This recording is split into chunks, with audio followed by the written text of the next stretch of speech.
Good morning, DawgNation. My name is Brandon Adams. This is DawgNation Daily, the daily podcast for Georgia Bulldogs fans, presented by Marco's Pizza, and we are going to be all over the big Trayvon Walker announcement tonight. Upson Lee High School, the place it's set to go down for the five-star defensive tackle. We'll have live DawgNation coverage here on all your DawgNation video channels this evening, and of course, as you might imagine, a lot on this program today. Some of my thoughts off the top here.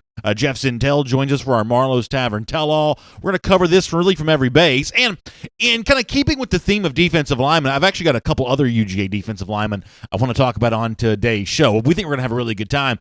We're glad you're with us. This DawgNation Daily, presented by Marco's Pizza, begins right now. From DawgNation.com, this is DawgNation Daily, the daily podcast for Georgia Bulldogs fans, presented by Marco's Pizza. Here's your host, Brandon Adams. I'm in a really good mood today, really excited about what's going to happen here over the course of the next 24 hours. As I told the video audience yesterday, really over the course of the next few weeks, it really seems like with what's about to happen tonight with five-star defensive tackle Trayvon Walker as he's making his announcement, we'll have live coverage on all the DawgNation video channels of this, really a lot this evening. It really seems like we're sort of going into an age here in which we're going to have just big football news week after week after week. The season really, in a lot of ways, seems like it's here now. It seems like, we're kind of in that mode, and, it'll start with Trayvon Walker tonight. It'll continue with the big reveal of the brand new recruiting facility this weekend. Jeff Sintel all over that as part of his DawgNation coverage at DawgNation.com. And so we're going to have a lot of stuff, kind of unfolding here and moving towards the start of the 2018 season. It really seems like we've kind of turned that corner, and football season's really here now, and I'm really excited about that. I'm also excited about Trayvon Walker tonight in particular. I don't want to get ahead of myself. My predictions often are wrong. I don't know that you come to this show for my predictions. I think you come to this show because of the conversation that we have. Occasionally, though, obviously I'm going to sort of put myself out there on something. And, based on what I'm seeing online here, your chatter at our forum, for instance, at forum.DawgNation.com, you really get the sense that Georgia fans are pretty confident about how this Trayvon Walker announcement tonight's going to go. Now, obviously in recruiting, strange things can happen. Weird decisions can be made. We've been surprised before, but there seems to be a general sense of optimism about Trayvon Walker being good news for the good guys tonight when he makes his announcement. I guess it's supposed to go down sometime around 6:30 or 7 p.m., something like that. As I said, we're going to be live on DawgNation on video tonight on the Facebook, the YouTube, all that, to cover all this for you this evening. Georgia fans feeling pretty good about this. And, I knew I wanted to start the show by talking about Trayvon Walker today. We've said a million times that Walker is probably the most important uncommitted recruit, at least. You can debate about committed recruits, but certainly among the uncommitted guys, the most important uncommitted recruit in the entire country. And, I was starting to think, why is it that Georgia fans are so confident here? Why is it that Georgia fans feel so good about their chances of seeing their team land Trayvon Walker this evening? And, obviously there's potentially a lot of reasons, but I think ultimately it comes down to this. When you compare Trayvon Walker's pitch from Georgia to the pitch that he's gotten from some of his other finalists like South Carolina and Clemson, those are probably the two main competitors here. You mentioned Alabama and Auburn, I guess, a bit too here. But when you look at these other contenders for Trayvon Walker's services, I think it is safe to say that Georgia just has a pitch that's going to be very hard for the other programs to match. First of all, for Georgia, a power program who is deep and elite at virtually every level, every position group, there is one position group, though, where Kirby Smart has admittedly shared some concerns, and it just so happens that's the position that Trayvon Walker plays, defensive line, defensive tackle in particular here. So when you think about why would Trayvon Walker choose Georgia? What is it about Georgia that's so attractive to him? Well, Walker likely being like a lot of recruits these days who looks at the chance of early playing time as maybe being one of the most attractive facets of any program and what it has to offer. Georgia at the defensive line position certainly has that possibility for early playing time. Let's go back to the spring here for evidence of that. Kirby Smart echoed once again there during the spring his concern about what he saw as a real lack of depth for his defensive line. Here's Kirby from back during the spring. We're struggling a little bit defensively on the defensive line. We just don't have as much depth, and we're not as physical as we need to be. And I don't know if that's a credit to them or a problem for our defense, but something we got to rectify, and we definitely need some help on the depth of the defensive line. So that's Kirby Smart talking there about needing help for the depth on the defensive line. maybe in the spring when it's spoken, that's a challenge to the guys currently on the roster. But here in the summer, it's also sort of a wink and a nod to potential recruits like Trayvon Walker of, hey, take a look at how bad we need you here. This is how bad we need you based on how little depth we have. In fact, to kind of go deeper on that subject, in that same press conference when Kirby Smart was talking about that lack of depth for his defensive line, he did mention, or it was asked to him in that press conference, well, what about guys coming in this summer? And at the time, we thought it was going to be Jordan Davis and Tramel Walthour coming in to help out with Georgia there. What about those guys kind of coming in and providing some help? And Kirby Smart put his hand up and said, hold on now. There are not as many guys coming in to help as you might think. Here's Kirby again. Not many in that position. So, we're excited about the guys we got coming in. I think it's tough to play as a true freshman. We had that crowd of Tyler and Julian and Mikhail and David, all that really helped us that one year. We're certainly going to need some help in depth-wise. I think the key is going to be staying healthy, because losing two guys like John and Trenton, I don't think you'd think it would have as much of an effect, but we really only gained one in Devontae Wyatt. So the sum effect of that with Michael Barnett being a little out has put us short some. So you're looking for a reason why Trayvon Walker might choose Georgia when he makes his announcement tonight. There may not be a bigger reason than that. The fact that Georgia, because of a lack of depth along the defensive line, just gives Walker a chance when he gets here in 2019, especially in 2019, considering the fact that a lot of juniors and seniors off this current roster will maybe be gone by then. Certainly the seniors will definitely be gone. Juniors might be gone. It just opens the door for Trayvon Walker to get some real early playing time. As Kirby just said there, not easy to do as a true freshman, but certainly the kind of thing that Walker's probably thinking about. Another reason why I think the pitch that Georgia's making to Trayvon Walker may just be more effective than the other pitches he's getting from their programs here around the South is the stability that's currently enjoyed at Georgia with its head coach Kirby Smart. And we heard audio yesterday from Trayvon Walker saying that Smart's been instrumental in his recruitment, that Smart's kind of taken a bit of a lead role here in making Trayvon Walker feel wanted by Georgia. And when Trayvon Walker looks at the situation at Georgia, he sees a coach that he knows he can depend on for being at Georgia for some time to come. In fact, here is what Trayvon Walker recently told Jeff Sintel from DawgNation. By the way, Jeff will join us here in a couple of minutes, but I want to show you this quote, and if you're listening, I'll read it to you. If you're watching, you can see it there on your screen. Trayvon Walker about why he might choose Georgia, leaning on the stability that Kirby Smart provides. Walker says, the answer there is the coaching staff. Kirby Smart just signed a 7-year deal. That's a firm foundation, Trayvon Walker says. You know that head coach is now committed and not going to be moving around. I know that man will be my coach. I know that man will be my coach for all the years I'm there if I choose to go there. I like the security there, knowing that he's going to be at Georgia now. Once again, that's Trayvon Walker speaking to Jeff Sintel from DawgNation. And you really, hear that contract that Kirby Smart recently signed, the success that Smart has in year 2, the popularity that Smart has with boosters and fans, all of this equals up to a kind of a comfortable situation for Trayvon Walker of, if I go to Georgia, I kind of know what I'm getting into. I'm getting in on the ground floor of a coach who's likely going to be at UGA for a very long time to come and likely creating a whole lot more success in future years. And it's kind of a nice thing to sort of slide into that here in what would be, I guess, Kirby Smart's 4th year by the time that Walker gets on campus. I think that is legitimately a pretty big reason for Walker to consider choosing UGA.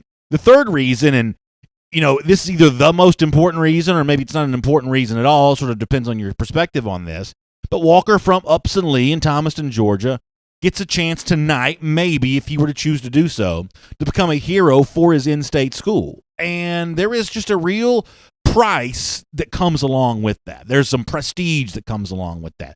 It's sort of intangible. It's sort of hard to define exactly how much it means. It seems to mean different things to different people. But for Trayvon Walker, an in-state defensive tackle, the best in this entire state at that position, and it just so happens that at the time that he's getting ready to make his decision, Georgia needs that position more so than anything else. There's just a level of I used the word a moment ago, I can't think of a better word to use than prestige. There's just a level of prestige that comes along with that I think is the kind of thing that Georgia can offer that South Carolina can't. Yes, he's got 2 cousins on the South Carolina roster, but that's not the same thing as being a hero to a whole bunch of people in your hometown who likely cheer for the Georgia Bulldogs and would see you go on to do big things for the school they've been watching and cheering for their entire lives. There's something special about that. And I believe personally the magnetism of that specialness will be too much for Trayvon Walker to say no to tonight. In addition to the fact that Georgia can offer him early playing time, and in addition to the fact that Kirby Smart is firmly cemented as a coach of this program for many years to come, those three reasons, maybe more so than anything else, one of the big reasons that I think that Trayvon Walker is going to choose Georgia tonight. The one thing I know for sure is this one's going to be fun to watch. It's going to be fun for me to cover. Jeff Sintel will be there in Upson Lee High School tonight in Thomaston, Georgia. He'll be bringing you the sights and sounds from the moment itself, and Dog fans buckling up for a wild ride here as the 2019 class starts to take shape. My name is Brandon Adams. This is DawgNation Daily, the daily podcast for Georgia Bulldogs fans, presented by Marco's Pizza. Hello to you. Thank you for being with us. If you watch us on video live, DawgNation Facebook, DawgNation YouTube, DawgNation Twitter feed. We're there for you every morning at 10 a.m. And as I said, we'll be back for you tonight for the Trayvon Walker announcement. We'll cover it live right here on DawgNation. So however you get to us on video today is the same way you'll check out the Trayvon Walker announcement here tonight. We're also on the radio at noon every day on Athens Sports Radio 960 The Ref. We love being with our friends there in the Classic City. And in podcast form, pretty much wherever podcasts are found, on the Apple Podcast devices, the Apple Podcast Player, the Google Podcast Player is part of the Android devices, SoundCloud, the world-famous DawgNation.com, just pretty much anywhere you can find podcasts. We're glad you have found DawgNation Daily, and we thank Marco's Pizza for making it all possible. Right now, you can say hello, Primo, with a great offer. 2 medium, 2-topping pizzas, just $6.99 each. Now, I've told you before, I kind of like the sausage and pepperoni on mine. My kids sort of like cheese and then extra cheese. They haven't really branched out a whole lot into the toppings. But my son always drives me crazy because he always says, and he's 6, he says, Daddy, I just want cheese pizza. But then when he sees his cheese pizza, he looks over there and sees like my, sort of golden brown toppings, red pepperoni just sort of popping on the beautiful, authentic Italian quality pizza. All of a sudden, my pizza looks pretty good to him, and he starts eating some of mine too. But I guess that's to be expected. Either way, it makes everybody in our family happy.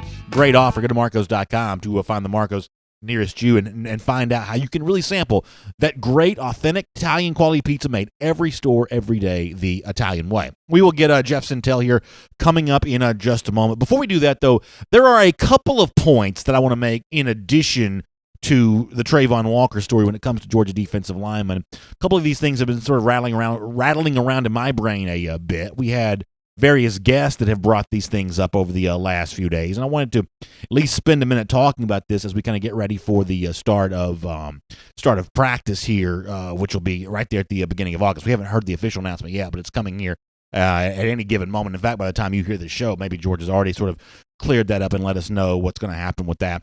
But nonetheless, when we start seeing Georgia practices, one of the names that I start to be a little curious about is one of the names I mentioned a moment ago, the incoming freshman defensive tackle for Georgia, Jordan Davis, a guy who in some respects was a little bit of a recruiting afterthought given the fact that he wasn't that high 4- and 5-star prospect the way that so many of Georgia's 2018 signees were.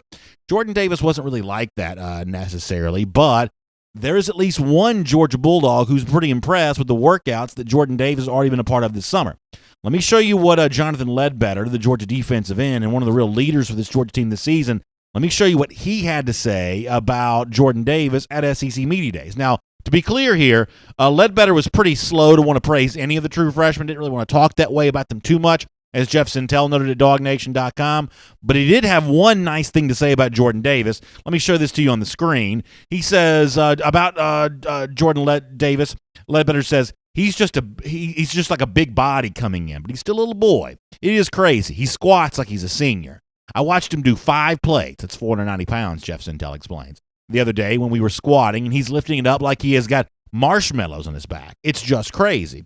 So, Jonathan Ledbetter says, okay, we need depth. We need help on the defensive line. Maybe Trayvon Walker gives that to Georgia in the future. But how about right now for 2018? It sounds like Ledbetter thinks this big guy, Jordan Davis, this incoming freshman, taking on size, taking on strength. Sounds like Ledbetter's curious to see what he does once practice starts here this summer. And I guess among those who are also curious might be Georgia coach Kirby Smart, who let us know back when Davis and at the time his sort of partner at the same position, Tramel Walthour, who ended up going to junior college, when those guys initially came in as a part of Georgia's 2018 signing class, Kirby Smart had good things to say about both guys. Here is Kirby from back then. We think Jordan is a tremendous football player. Has great size and great toughness. Same thing with Trammell. I think it's a position of need for us. So those guys are going to fill a great role for us because when you start looking at the SEC, I mean, the defensive line is what makes a difference in all these teams, and that's where we want to be. We want to have big physical guys that can rush the passer and push the pocket, and we think both those guys give us that. Yeah, so I'm really interested in seeing what those guys bring to the table. I mean, obviously there's a reason why the Trayvon Walker news stands as, as important as it does for Georgia here tonight, because of the fact that Georgia has not really brought in a player of that caliber at this position in a couple of recruiting cycles. You've seen more of the 3-star variety of defensive tackle than you've seen the 4- and 5-star guy as of late. That's a reason why the Walker news is going to get such outsized attention here. But that doesn't mean that 3-star guys can't occasionally be diamonds in the rough. Doesn't mean that 3-star guys can't come in and really provide you something for Georgia. And I think that Jordan Davis has a chance to maybe do that. Certainly, he's got the most important spec taken care of right away, and that's the size that he brings to the table. It seems like Ledbetter's been impressed. It sounds like Kirby Smart saw something in him on the recruiting trail, and maybe Georgia fans will get a glimpse of that themselves once practices start here in just a little bit. There's another defensive lineman I want to talk about, but I'm not going to have time to talk about him right now. I thought that Mike Griffith had a really interesting piece on Georgia's graduate transfer defensive lineman Jay Hayes, and I just think that Hayes becomes kind of a fun part of the storyline for Georgia here this summer too. So if you don't mind, I want to push that back for a little bit. We'll do Jay Hayes talk a little bit later on, including letting you know some of the things that Kirby Smart had to say about Hayes last week as a part of SEC Media Days. I do think that's going to be fun.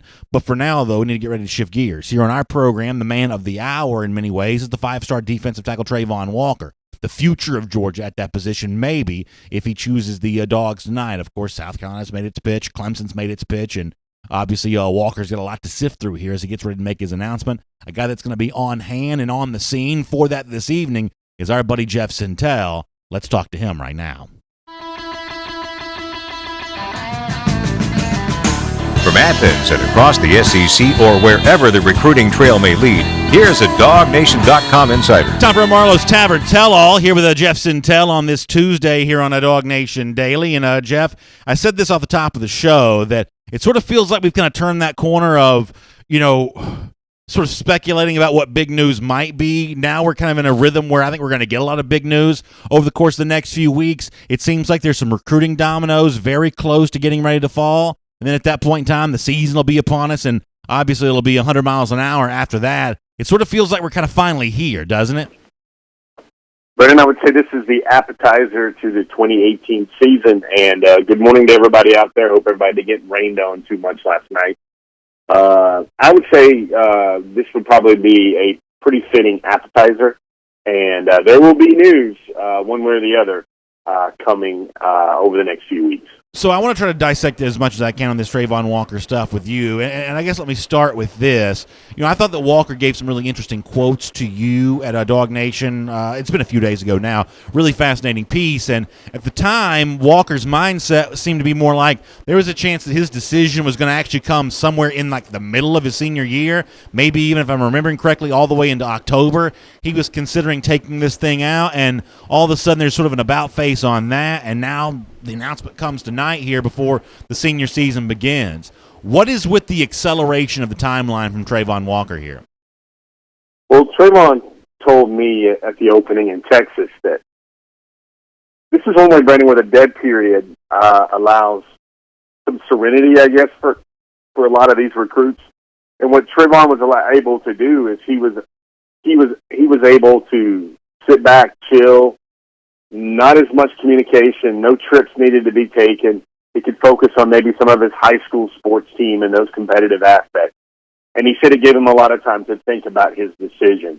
It was funny, those close to Trayvon always thought that he would make his decision right before his senior season, right up before the start of his senior year, while Trayvon was giving himself an out or a check down to maybe extend as far as halfway through his senior season.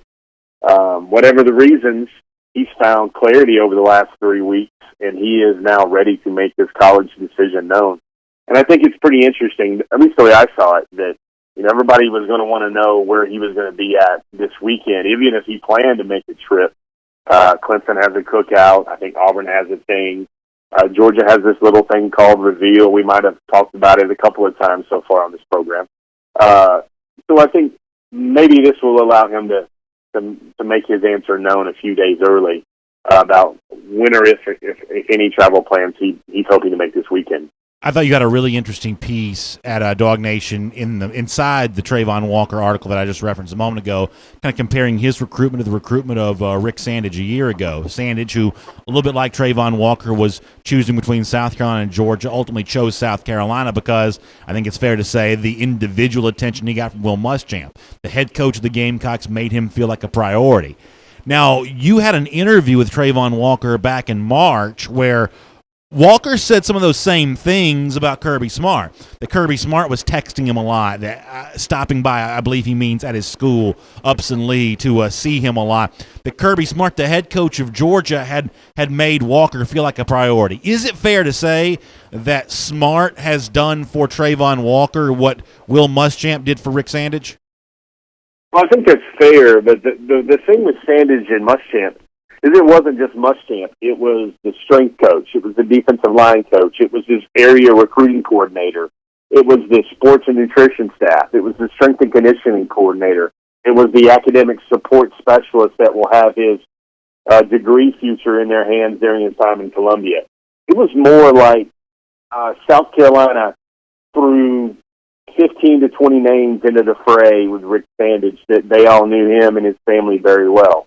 But for Georgia, even as much as, Rick Sandage's favorite was Georgia, it was basically a recruitment that was very much Trey Scott, and then at the very end, big names and heavy hitters like Kirby Smart and Jonas Jennings came in. But I think in the end, it was just Sandage looked around and he saw more stakeholders that he knew would invest in him and would pour themselves into his future at South Carolina than what had been presented to him at Georgia.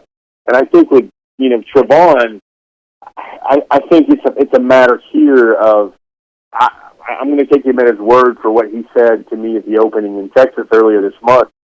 He said the biggest single reason he would consider Georgia would probably be the type of players he would be able to compete against every day at Georgia.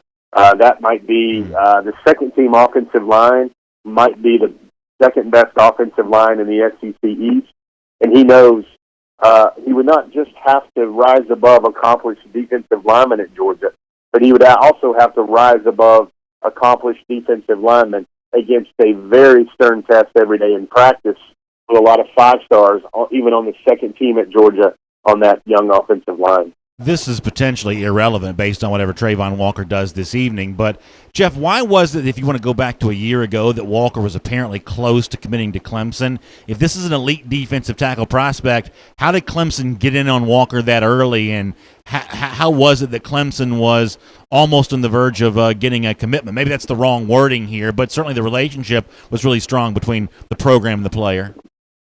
Yeah, we talked to Trayvon about that, and he told me that the first school that really snatched his heart and his mind. And first off, you got to remember here, Trayvon, when I met him 3.5 years ago, he struck me as a super grounded kid, very, very much a middle Georgia, South Georgia young man, very firm roots, very good family.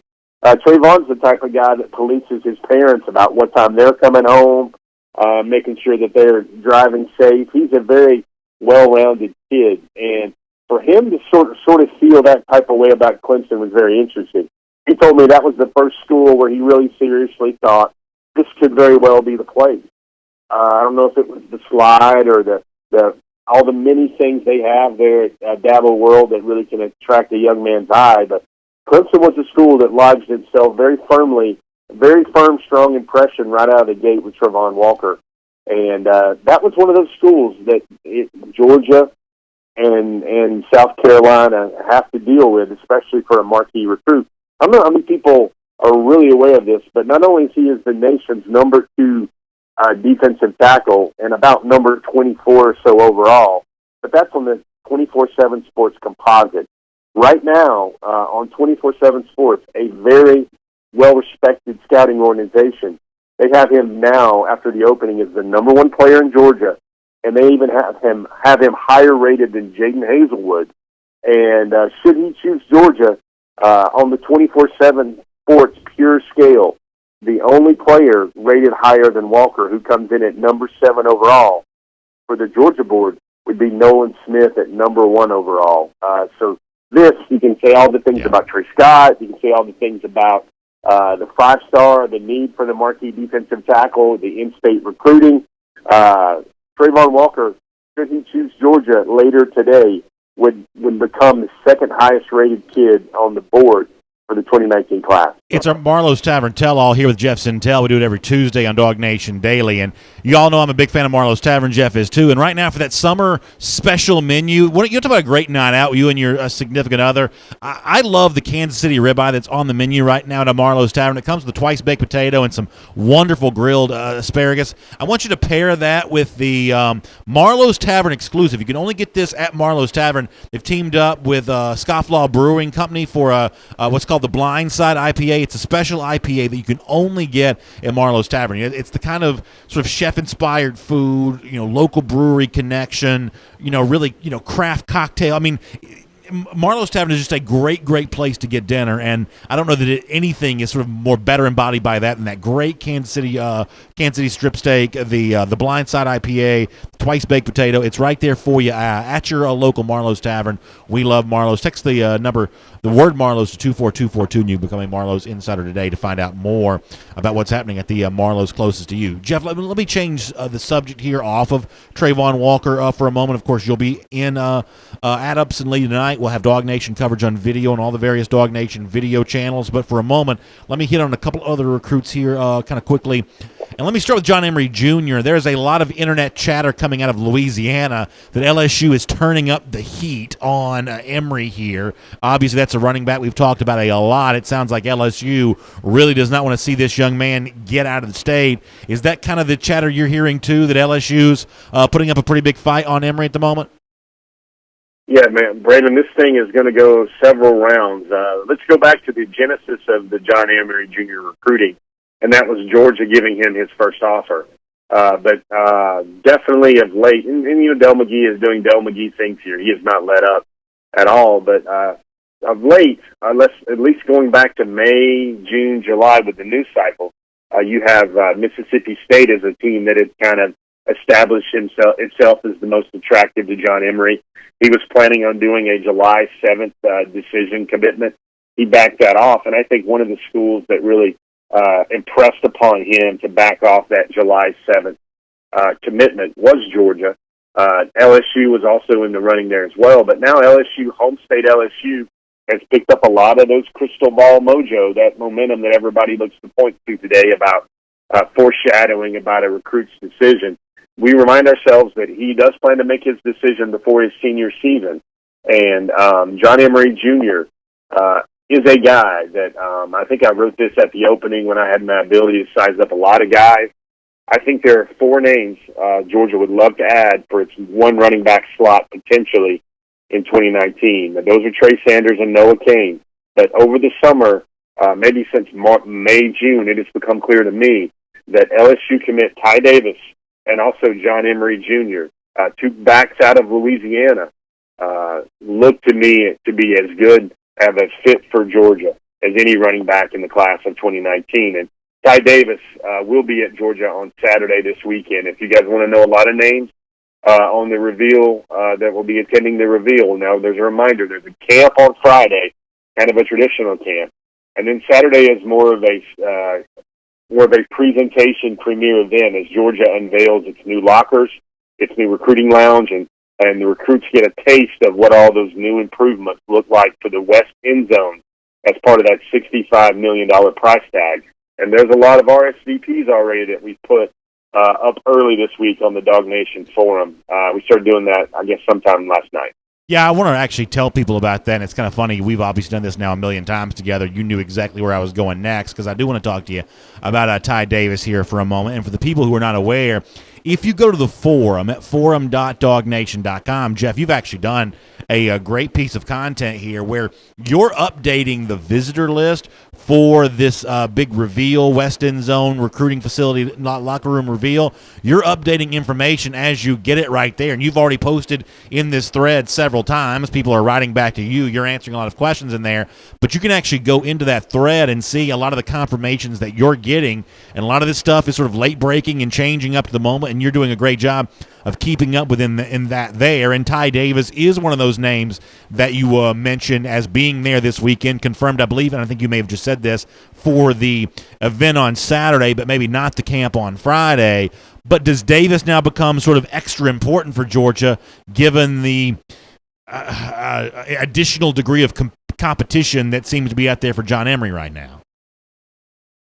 Well, I mean, Davis is just kind of a different back. I think, you look at Emery Jr., and I think he's right at the 6 feet mark, and he's probably 205. Very fluid, very smooth type back. Going to remind you a lot of, let's just use the easiest benchmarks here. He's going to remind you a lot more of maybe a cross between a Sony Michel and a DeAndre Swift.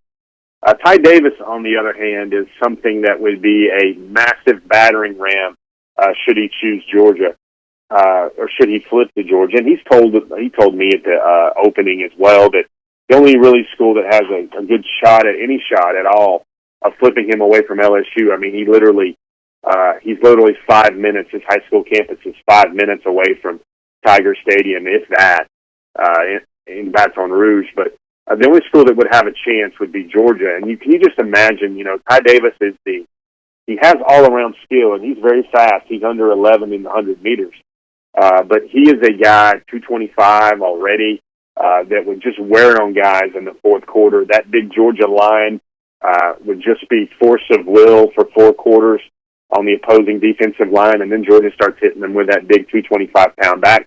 Very much in the Nick Chubb mold here, you might say. And Ty Davis, and it's very interesting, Brennan. I know you're following along with all the dangling plot threads here, so I'll just connect the pair. Please. Should John Emery Jr. wind up at LSU, I think that would only maybe increase the pitch, the pull, the magnetism of maybe Georgia to land or to flip Ty Davis away from LSU in that 2019 class. And also needs to be said that whatever happens with Ty Davis, whatever happens with John Emery Jr., it also kind of opens up the running lanes there a little bit for Trey Sanders and also Noah Cain. Let's not forget both of those backs as well. Those are both two truly very talented backs. I know everybody tries to look at the top of the food chain, but we're all talking about 4 backs here. I think Ty Davis is vastly underrated. I think we're all talking about 4 backs here that definitely belong among the top 5, top 6 backs in the country. And when Georgia's trying to add that to what they already have, clearly impressive there. Well, let me just follow up on this really, really quick, and then I want to talk to you about a couple other subjects here as a part of our Marlowe's Tavern Tell-All. And I'm not even sure how candid you want to be about this, but is it safe to say when it comes to John Emery Jr. that he's a little more interested in depth charts than other running backs are? I mean, I can think back to what Elijah Holyfield once told you about the fact that, basically he didn't care, who Georgia signed at the running back position other than him, that he didn't want to be in, a locker room with a bunch of duds or whatever it was that he said, that he expected intense competition with other running backs. Is it safe to say that maybe Emery Jr.'s perspective on running back depth charts is slightly different than that? Yeah, Emery Jr. doesn't want to be the man, but he would want to be a guy that can get time right away, and he needs to be shown a path where he can get 10, 15 carries a year. Maybe not be the marquee guy, but be one of the guys that's getting carries. That's something John Emery Jr. wants to see. And, John Emery, very interesting. I probably need to report this sooner rather than later. But he's gotten quite the friendship with Justin Fields. Maybe I've mentioned this on your program already, but when he goes to Georgia, when he makes his trips to Georgia, Justin is the guy he usually hangs with and sort of unofficially hosts him a lot as well. And that's one thing he knows about Georgia with all the schools that are recruiting him, that he does say Georgia would have the best possible pieces around him when you factor in quarterback, offensive line, receivers, other running backs to kind of share the burden there. It's very interesting, Brandon. Not many of these elite running backs anymore are interested in becoming a school's all-time leading rusher or even setting the NCAA single-season rushing record, because they know how many reps and how many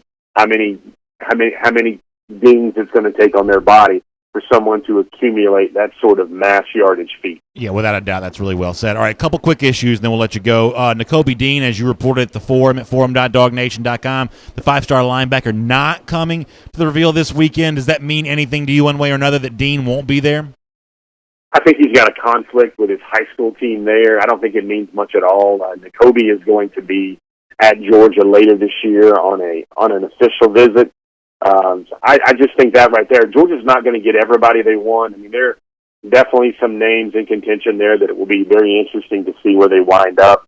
Some of those are very much in doubt right now. DJ Daniel is not sure where he's going to be. A name to watch right there might be Clay Webb. Tyreek Stevenson is currently planning to show up in Miami and make the easier trip. There are a lot of names to kind of cycle down and check down there for as well. And if you look right now on the forum, I've started even adding in some 2020s as well, yep. Because some of those really name and noteworthy guys are already planning to be at the UGA reveal event as well. One of those would be 2020 offensive tackle Tate Ratledge out of Darlington. A lot of guys are going to be there. It's going to be probably, when you look at it, one of the single biggest recruiting weekends because of the spectacle of the reveal in the locker rooms and Georgia showing strength of the program. And, you know, one of those things kids like to say to each other when they walk around and somebody's got on some Gucci shoes or got on a nice backpack is they say to each other, you know, you can't hide money. Well, that will be a situation where you look at Georgia and you look at the $65 million price tag, and they will probably say you can't hide money when it comes around the Georgia program now with the indoor practice facility and now the West End Zone expansion. And a lot of players realize that stuff and gear and construction and buildings usually means a viable football program where things are on the up and up. It's the Marlowe's Tavern Tell-All here on DawgNation Daily, and I will tell you that one of the most popular appetizers in Marlowe's history are the flatbreads. Well, right now for the summer, for a limited time, they do have some special flatbreads. They have like a series of these. We had one when we had dinner there last week, Jeff. It was fantastic with like some barbecue chicken on top of it and some really, really creative stuff. It's an awesome appetizer at Marlowe's Tavern for a part of the summer menu. Are the special handmade flatbreads back once again? Make sure you try those out. I've kept you long, Jeff. Let me squeeze in one final issue here, and then we'll get ready to let you go. Obviously, you're on your way to Upson Lee High School for this evening.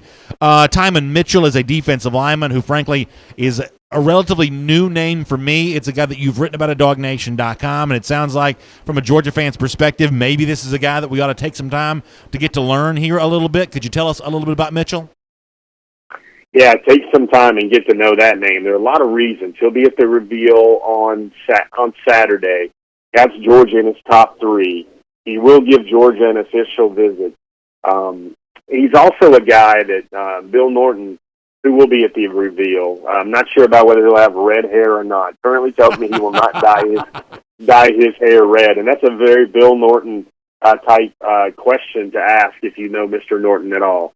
But the guys that he has worked on to bring to Tennessee, to bring to Georgia with him from Tennessee. Zion Logue was one of those, and Timon Mitchell was one of those as well. Those are two Tennessee guys. They're in a group chat together. They've been in a group chat together. Coach Trey Scott is in that group chat as well. And the thing to know about Timon Mitchell, and that I think is a very big boilerplate for UGA recruiting going forward. As I kind of try to drop Easter eggs sometime in all those words we write daily in the intel. And the really big Easter egg out of that story was how Timon Mitchell is an example of the new Georgia recruiting methodology going forward. Looks to me like Georgia is getting the talent stockpiled in the cupboards. They're going to have the talent. And now what they're going to go is go after a very highly intelligent, academically minded player. Looks to me like the staff believes that those guys can be good locker room guys, good chemistry guys. Perfect example here would be Mr. Mitchell. He has his father went to Vanderbilt. His great uncle was the first black player at Tennessee who overcame a lot with that specific individual story right there. But Mitchell has a 25 on his ACT and he has a 3.6 at a private school in Nashville. And that's what Georgia wants to see with the players it is recruiting going forward. Those young men that are apt and can more than handle their business in the classroom. That's one example. There's one thing there where Georgia really looks to change in the coming years. There's been some stats circulated about around social media about how Georgia has done over the last few years in terms of graduation rates of its players. I think there was one specific chart that came out that looked at graduation rates out of all of the major bowl teams last year. And I think Georgia's graduation rate was somewhere in the 60s. It might have been the last or the next to last among those bowl teams.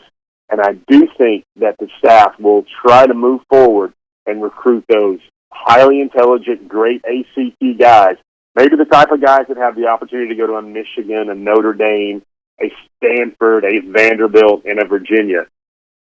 That's kind of going to be on the shopping list for Georgia. Now, they want them to still play great football. There's no doubt about that. But Mr. Mitchell gave me a very interesting story how Kirby Smart relayed to him about how impressed he was with that ACT score. And he said, basically, he's a defensive lineman, and he has a 25 on the ACT. And Kirby told Mr. Mitchell that type of thing really doesn't exist in major big-time college football, where your defensive linemen score 25 on the ACT. But that is the vision that Smart and company have for the Georgia program going forward. Jeff, that is a really fascinating look at what's kind of going on there with Mitchell, a new name for many of us. We're looking forward to a guy who is not a new name for most of us, Trayvon Walker, his announcement tonight. You're a part of that. Live from Upson Lee High School. We're going to be here in our Atlanta studio covering this on video, all the various DawgNation video channels. We appreciate your coverage, you being on the road for us here, and we'll look forward to catching up with you again soon. Take it easy, guys. Everybody have a great day. You too, Jeff. Let's take a look around the rest of the league. This is SEC Through. I think it's really interesting what Jeff says there, that, for Georgia, who obviously is in sort of a recruiting place now, where it can kind of go after anybody that it wants, obviously it swims in the deepest possible recruiting waters, and when you do that, you have success in that regard, it just gives you an opportunity to be just a little choosier, or more choosy, whichever the right way to say that is. And obviously, as Jeff said, the number one most important thing is when you're paid to win games, avoid losses, you want players who can play. But if you can bring in a player who can play, who is also good academically, who's also a potential team captain, who's also, someone that's going to exhibit really positive leadership, then obviously that's the guy that you would rather have most of all. You don't want headaches. Listen, coaching can be a strenuous activity. It's hard enough just trying to go out and beat your opponent who's obviously working just as hard as you are. It becomes even worse when you have headaches to deal with, and Kirby Smart says, I can now be choosy enough that I'm going to select football players who also aren't going to cause me issues off the field. Football players who are also going to sort of take care of their business and be, the kinds of guys that you want representing the program. And if you're a Georgia fan, you love that brand new era of Georgia football there. I think that's really fascinating from Jeff Sintel. With that in mind, let me transition to our SEC through here. And I want to remind you that Kroger's got a great offer for you right now. If you download the Kroger app, you're going to get $5 off your next purchase of $50 or more at your local Atlanta Kroger stores. So download the Kroger app. Go to wherever you get apps to take care of yourself there with the Kroger app. What a great deal. $5 off the purchase of $50 or more.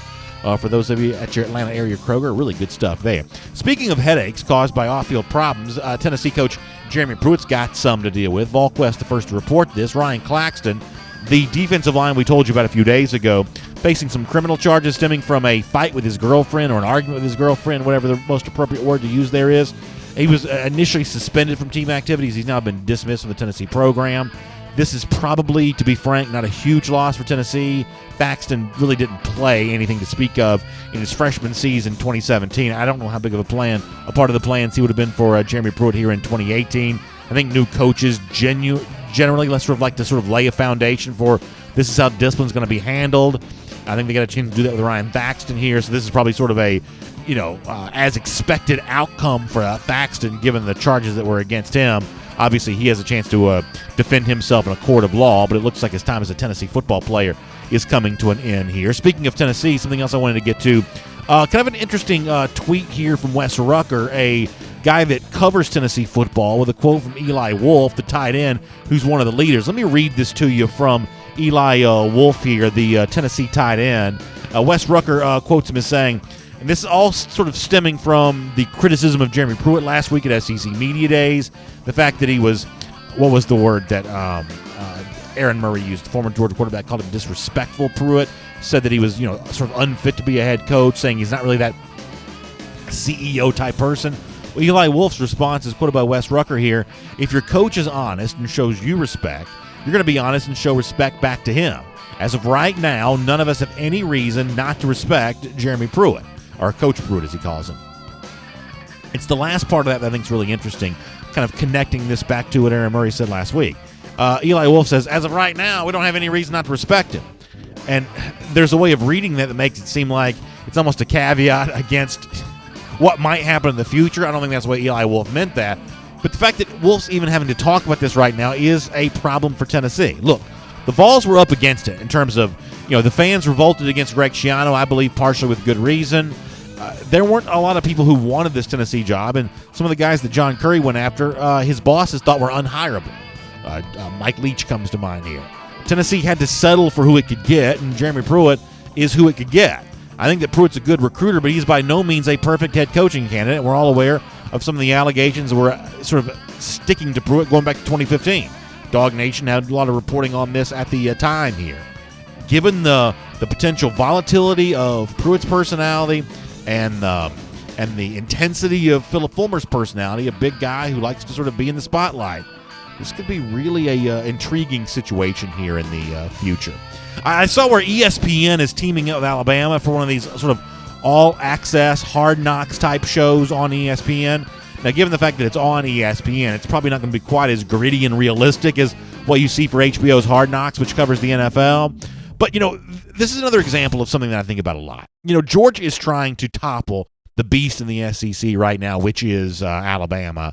And obviously, when you're the kind of like reigning champ, when you're the kind of, reigning power program in the league, that's just a difficult thing to do. ESPN, because it's going to get some programming out of this, is willing to trade some free publicity for Alabama. And publicity is kind of the fuel for recruiting from time to time. And, it's kind of like, some of y'all know I'm a big pro wrestling fan, grew up a huge pro wrestling fan. If you watched pro wrestling growing up, you know that if you're the champion, you can't lose your belt by disqualification. You can't lose your belt by count out. It's called the champion's advantage. And I think in college football, you have the same kind of thing going on here. Duke gets this in basketball. Kentucky gets this to a certain extent. The power prestige programs just sort of get some extra coverage from an outlet like ESPN. I don't think ESPN's biased against Georgia. I think they want good programming. I think Alabama's willing to provide that now because of the fact that its recruiting efforts were kind of upended by Georgia a year ago. But knocking Alabama off its perch at the top of the SEC, at the top of college football, is not going to be an easy thing to do. As a last gasp, desperate attempt, Alabama's going to team up with ESPN to get even more sort of free publicity on TV. But it's a challenge that I think that Georgia's up to. One more thing for the SEC through here, and if you're watching on video, this is obviously a little bit more sort of valuable to you than what it is on audio, so I'll do my best to describe this. There is a fan, speaking of Alabama, an Alabama fan. In fact, let me show you some of this video right now. There is a fan who, many of you have had your marriage, your wedding. You have your groom's cake. Well, he's, cutting into his Alabama groom's cake. His bride has sort of gotten this for him, and as he pulls the cake out, here's what he discovers on the inside. And if you're watching, you can see him already sort of figuring this out. The Alabama groom's cake with the big, script A on the front, when you kind of get into it, come to find out, the inside of the cake is the purple and gold of LSU. Now, I don't quite know if it's such a great idea to sort of start a wedding off, start a marriage off with such a touchy subject. If you're an Alabama fan and LSU fan, this is kind of a touchy subject here. I'm not quite so sure how I would have felt about that if my bride-to-be had done that to me.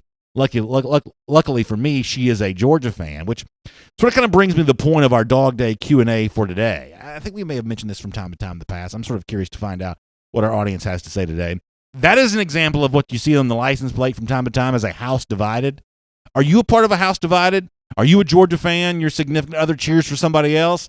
And if so, how does that truly work out in real life? Because I'm not quite so sure how I would be in a house divided where I cheered for one team and my wife cheered for somebody else. I'd love to hear from you on that. We'll do that as a part of our Dog Day Q&A. Before that, though, let me kind of go back to what I was discussing a little earlier in the program.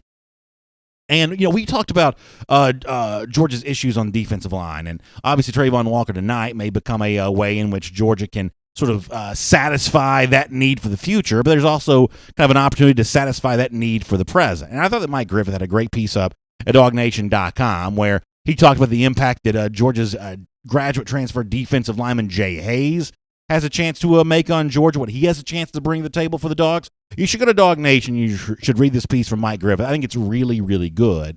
And it also kind of reminds me a bit of what Kirby Smart said about Jay Hayes, going back to last week's SEC Media Days. And one of the things that he's already been impressed with on Hayes, and he hasn't had a lot of contact because some are sort of a non-contact period, but has seen some of him in workouts. And there's one thing in particular that's already standing out to Kirby Smart about Jay Hayes. Take a listen to Kirby on Hayes. I've been able to see him in our workouts that we're able to go to. The most unique thing is he's really been a good leader. I think the best thing that happened was having Mo Smith talk about his experience.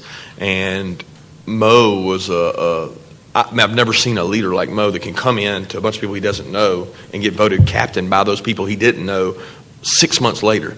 So Mo talked about being able to walk in and embrace that you have been through what they have been through, just at a different location. So that does not preclude you from being a leader and stepping up, because this is your senior year. You have graduated college. You do have a tremendous amount of experience playing at a place like Notre Dame in big games. So use that. Be you and use that, and the players will embrace you by how you work and what you do around them. So I thought that was really interesting, and I think that Kirby Smart really strikes a hopeful tone there. And I thought that was sort of appropriate to include in today's show, given the fact that defensive lineman has been a bit of a theme for us today. And I thought that Mike Griffith's piece at DawgNation.com was a really good one. So read Mike on Jay Hayes, and then think about Hayes as he gets ready to begin his Georgia career, being a guy that I think is going to play for Georgia this season. And apparently Kirby Smart thinks that not only will he make an impact on the field as a player, but also potentially as a leader as well, filling a void left by some of the great stars who departed from last year's team. So fun stuff there. I think that Jay Hayes is going to be a really interesting player to watch, one of those guys that may grow into being a bit of a fan favorite. It's sort of easy to forget about him, given the fact we haven't seen him in a Georgia uniform yet, but could be really, really good stuff for Hayes here this fall. Also, as I said, I'd love to have you respond to me about our Dog Day Q&A for today, either on video, we'll take some of your comments here in a moment, or if you're listening to the show, hit me up on Twitter at DawgNation Daily. Love to find out what your experience is if you're a part of a house divided like the video many of us just saw a moment ago. Let me also do our Gatorator countdown. 95 days from right now, Georgia goes back to Jacksonville, beats Florida again. We love to think about that. Our Gatorator countdown every single day here on DawgNation Daily, presented by Marco's Pizza. And then one more piece of news and business to take care of before we get ready to let us all go here today. Wednesday, Thursday, and Friday of this week, the next 3 days, I will be off. Find a little bit of vacation before we turn the corner and practice begins. So I'll see you on Monday right here on DawgNation Daily. And for those of you on video, we'll take some comments right now. And I do want to sort of reiterate what I mentioned a moment ago there, that the rest of the week, Wednesday, Thursday, Friday, I will be off. We'll be live tonight to do the Trayvon Walker stuff. So we'll actually have reaction in the moment to that tonight, but then no show Wednesday, Thursday, or Friday. And then we come back on Monday. We'll be here every single day all the way through, with the exception of like Thanksgiving Day and Christmas Day, all the way through National Signing Day in February, I guess. So that'll be it for us in terms of days off coming up here over the course of Wednesday, Thursday, and Friday. So with that out of the way, let me take a few comments from you, and we'll kind of get rolling here. And Michael Collins says that his wife likes Clemson. Yeah, that's a tough thing. I just don't believe that I could be a part of a house divided. Now, I'm not telling you that if my wife started cheering for somebody else, I'd divorce her. That's not what I'm saying. I'm saying that part of, like, I guess what attracted me to my wife in the first place was that connection we were able to share over Georgia games. I can't imagine establishing that in a different way, but obviously, the heart wants what it wants, and many of you are probably, probably in a very happy relationship that way. Bobby Weatherington says, "BA, this is already a vacation, right?" Yeah, you're right, BA. Bobby, this my job is essentially a vacation every day. That's exactly right. Luke Bird says he flipped his girlfriend from Alabama to the Dogs. Even got a 2-year-old daughter saying "Go Dogs." Luke, that sounds like you're a pretty good recruiter. Good job on that. John Arena says, BA, do you know when the NCAA plans to complete their decision on Demetrius Robertson?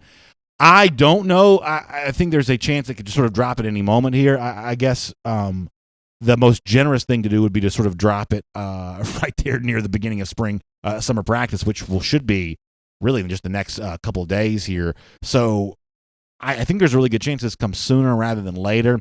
It seems like the NCAA knows that it's sort of a bit of a political bad guy right now, so maybe they look to sort of curry some favor with this D-Rob decision. I mean, obviously, the NCAA typically operates on its own time frame. In some cases, we can think of more obscure NCAA issues in which they've sort of dragged on and on and on and on. That's their prerogative to do that when they want. In this case, though, I think because of the high-profile nature of D-Rob at Georgia, they're probably going to act quickly. And, I mean, I haven't seen anything as of late that makes me think this won't be good news for Georgia, which is a huge about-face on where I was a few weeks ago. But I start to think that there's a bit of a groundswell for Robertson playing. Wayne Folan says a replacement for me when I'm off, the show must go on. Wayne, that's certainly a fair thing to think about. Maybe we can put that in place for the future.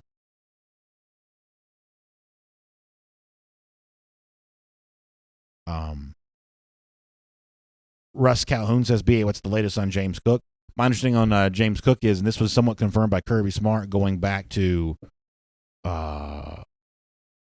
whenever it was, but it was before SEC Media Days, that those Instagram story posts from Cook in Athens, I guess, do serve as our confirmation that Cook is all ready to go here. So, Russ, I don't believe there's any concerns about James Cook at all anymore, unless you know something that I don't.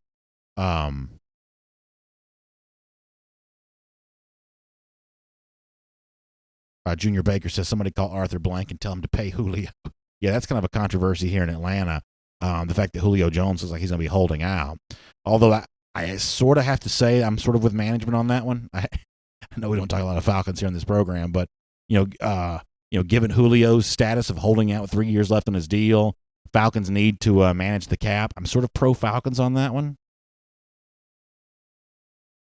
Let me get some more comments. I also need to go to YouTube here as well. Let me go over to the YouTube page here for a moment, pull up some YouTube comment.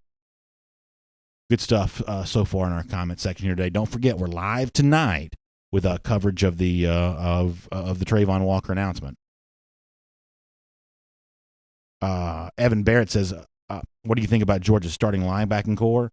So based on kind of, we talked to the Chip Towers yesterday about Natrez Patrick. I think that Patrick's a part of that. I think that Monty Rice is a part of that. Now I'm obviously talking about a rotation of guys here. You heard Kirby at SEC Media Days say some nice things about Monty Rice. I think that's really interesting. I think that Patrick, if he comes back and plays, is kind of an interesting name there as well. You start to wonder, are there freshmen that get peppered into this discussion like Channing Tindall, like Quay Walker in some role? Obviously, the outside linebackers are pretty solid with more than solid with DeAndre Walker and Walter Grant. I think they're both going to be really, really good. I think there's also at least a role for one of those outside linebackers like Brenton Cox. Maybe Adam Anderson finds his way as well. I think that for some reason I just sort of assume that Cox is a little bit ahead of Anderson on that. But a different linebacking core than it was a year ago. Much less experience. Much less experience. But a pretty good linebacking core nonetheless. Adam Hopper also weighing in on the Julio Jones situation. Yeah, that's going to be a big deal in Atlanta. A very big deal in Atlanta. Cole Williams says that tonight Trayvon Walker will pick Georgia over South Carolina and Clemson, but Auburn's pitch irritates me. Telling a recruit that what they want to hear. Trayvon Walker's a great athlete, but he can't play center in the SEC at only 6'5" and maintain defensive tackle weight. Yeah, Cole, you're absolutely right about that. I thought it was an interesting story when it was first reported, but in terms of being something that could actually happen, it's just hogwash. As you said, you can't maintain your weight and play basketball. Walker got down to about 250 playing high school basketball. If he tried to play college basketball, he'd have to, it'd be even harder to maintain that weight. Plus, we all know that if he's not a 5-star defensive tackle, Auburn's not recruiting him to play, basketball in all likelihood here. It was always sort of a stretch and kind of a Hail Mary attempt from a program that's really likely on the outside looking in. I mean, I think that Georgia takes the gold tonight. The silver medal is either Clemson or South Carolina here. And if you really want to know part of the reason why I am as confident as I am that Walker chooses Georgia, it's really the absence of confidence coming from South Carolina. It almost seems like there's more, Clemson chatter as of late than South Carolina chatter. Even some of their, the South Carolina reporters, I think, have kind of, backed off the possibility that Walker might choose the Gamecocks. This kind of comes down to one of those things that it's almost like the Justin Fields thing of a year ago of by the time you actually got to the announcement, all the various contenders had sort of fizzled a bit to where it only seemed likely that he would choose Georgia at that given moment. It sort of seems like the Walker thing's kind of the same way here a little bit. Crow King 123 on YouTube kind of saying the same thing here. That it seems like a lot of white flags coming from South Carolina, meaning surrenders. I'm sort of hearing that too, King. It sort of looks like to me that South Carolina is throwing in the towel on this a bit. And if the Gamecocks are throwing in the towel, then there really is no other strong contender. Adam Hopper also mentioning Nate McBride. We talked about linebackers earlier. He mentions McBride as a possibility there.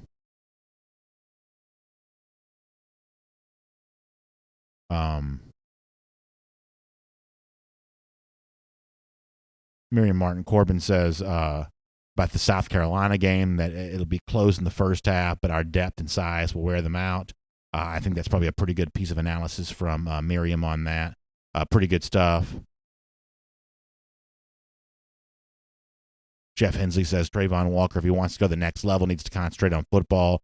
I think that Walker's very much aware of that. Although, to his credit, he is a good basketball player for like the high school level. I think we've shown some of his highlights here before. I was watching some of those again last night because I just like basketball. Walker, he can really jump, man. He's a really good big athlete. It's kind of cool to see a big guy be that athletic. Walker is pretty impressive. I think he also does some field events as well. Mike Mazzell says, are we going to be covering Walker tonight? Yeah, we're going to be live here. I don't know if we're going on the air at 6:30 or what, but we're going to be live here around that sort of 6:37 window, and we'll kind of cover all that for you. Dan Rolder also talking about the South Carolina game. He says, does Muschamp have a shot in their stadium? Only game I'm worried about a little. So here's the one thing about Muschamp in his own stadium, and Dan, this is kind of interesting. I saw where he's somewhere around like 500, meaning he's won as much as he's lost, against the spread as a double-digit underdog at home. I know that's like a lot of qualifications, but if you get what I'm saying here, is that Muschamp has been fairly good at keeping it close as a big underdog when he's played at home here. Now, what that means to me is that, the one thing you might worry about is if South Carolina finds some way to keep it close, then does Georgia let a mistake put the game in jeopardy? I don't think that's going to be an issue because I think that Georgia can sort of maintain that 2-touchdown cushion here. But it is worth pointing out that while I don't think that South Carolina is talented enough to beat Georgia, Muschamp has been sort of crafty enough to find a way to keep some games close. And in a close game, weird things have a way of happening. That's about my only argument in favor of South Carolina in that game. Ultimately, I think this is a game that Georgia wins by more than 14 points. Good question from Monty Moon, who says, do you think that we will go run heavy again this year or balance it out? Monty, my assumption is that Georgia's going to try to balance it out a little bit more. A, I think that's what receivers like Jaden Hazel would want to see. And B, I just think that's a good strategy given the fact that Georgia's probably got two really good quarterbacks on its roster. Big-time offensive line that can pass protect. I think the opportunity is there for Georgia to open things up a bit more. And I think it just makes it easier in the offense overall. So my guess is we will see a little bit more balance from the Georgia offense here this season. A lot of Julio Jones talk in the comment section today, which is kind of interesting. Yeah, I am not pro Julio on his contract holdout. Ken Feinberg says that Georgia against South Carolina can't get conservative with the lead, and I think you're exactly right on that. Which also sort of speaks to the whole notion of airing things out a bit more, not being quite so run heavy.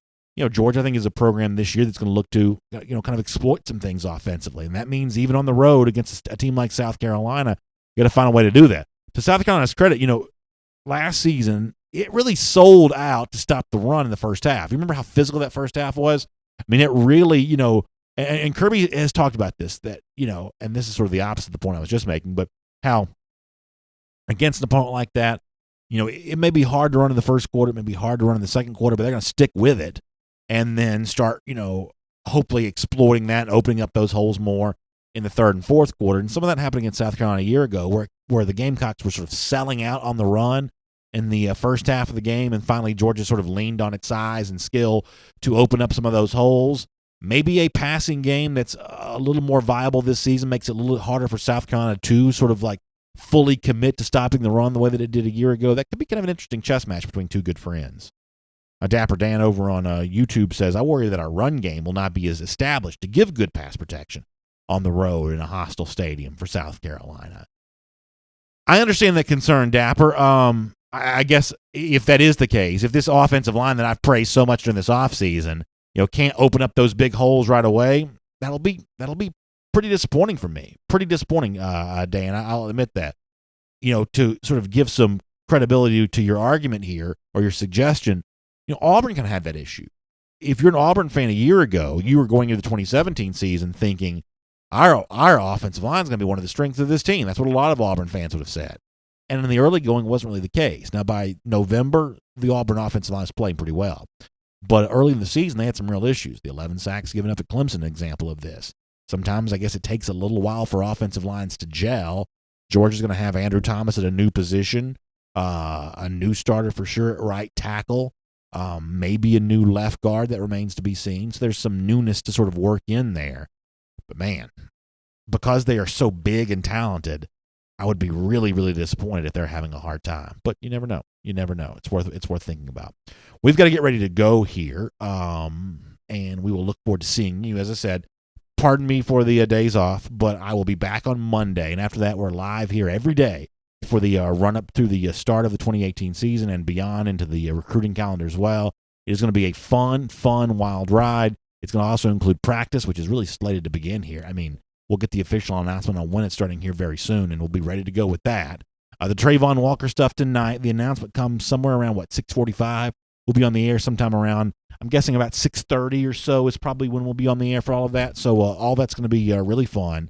And glad you're with us, and we'll look forward to seeing you then right here on the DawgNation video channel closest to you, and back here on Monday for DawgNation Daily Live presented by Marco's Pizza.